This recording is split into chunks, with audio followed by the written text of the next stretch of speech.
You know that nagging cough you've had for months? The one you might just brush off as a smoker's cough or some cold that won't go away? Well, it could be a sign of something much, much more serious. We're talking about chronic bronchitis. Today, we're going to pull back the curtain on this progressive disease and really understand what's happening inside your lungs. We've all had a cough, right? But what happens when it just decides to move in and never leave?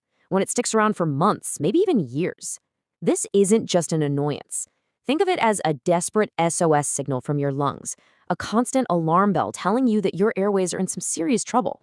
So, what makes it official? Well, the World Health Organization gives us a very clear definition.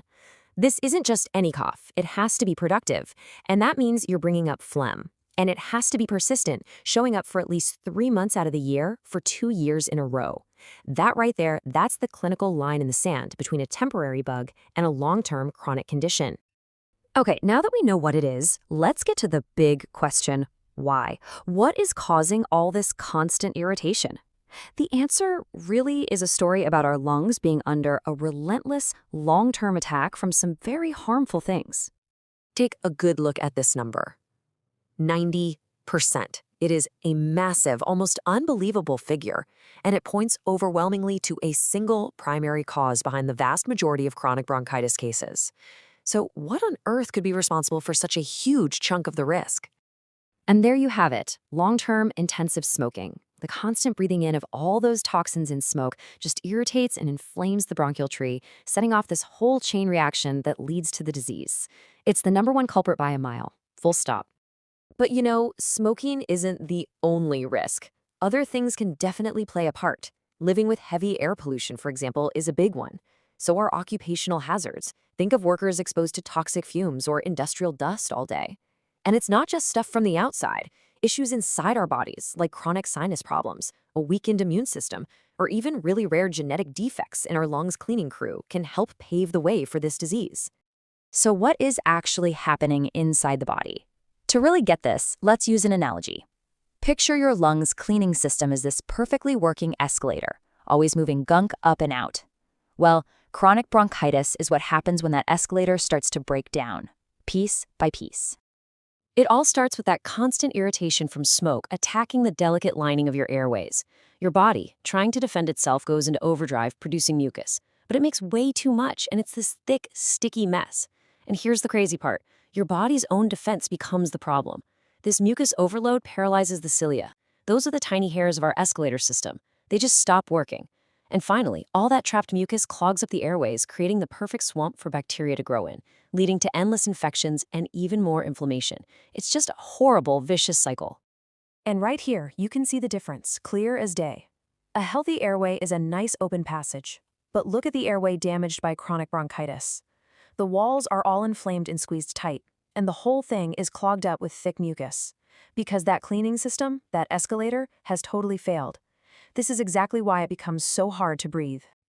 Okay, so with all that breakdown happening on the inside, how does it actually show up on the outside? What are the symptoms? And how do doctors connect those clues to actually diagnose chronic bronchitis?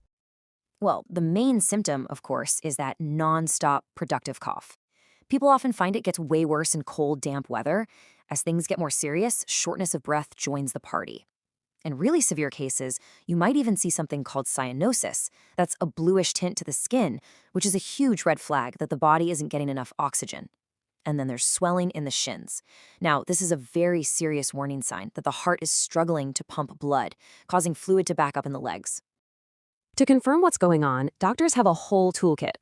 A blood count can show signs of an infection. Sputum analysis can identify the exact bacteria causing trouble. A chest X-ray can reveal changes in the lungs. For a direct look, a bronchoscopy uses a tiny camera to actually see the inflammation inside the airways. And spirometry is key.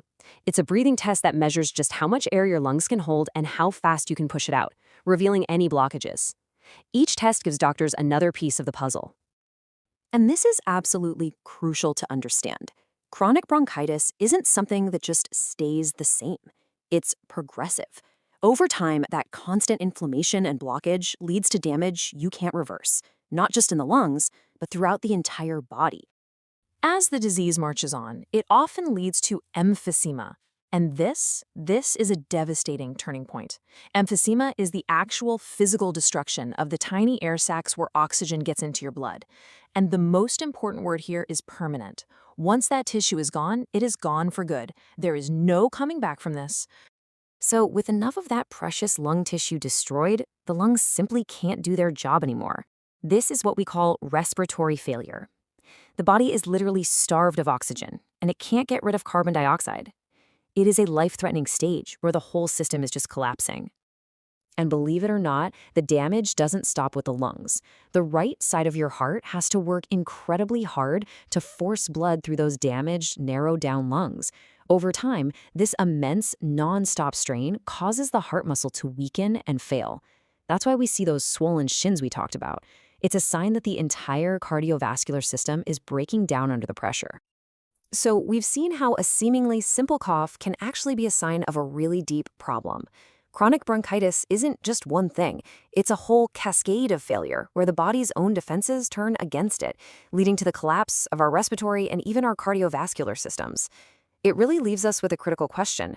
Knowing how tirelessly our lungs work for us every single second of every day, what more can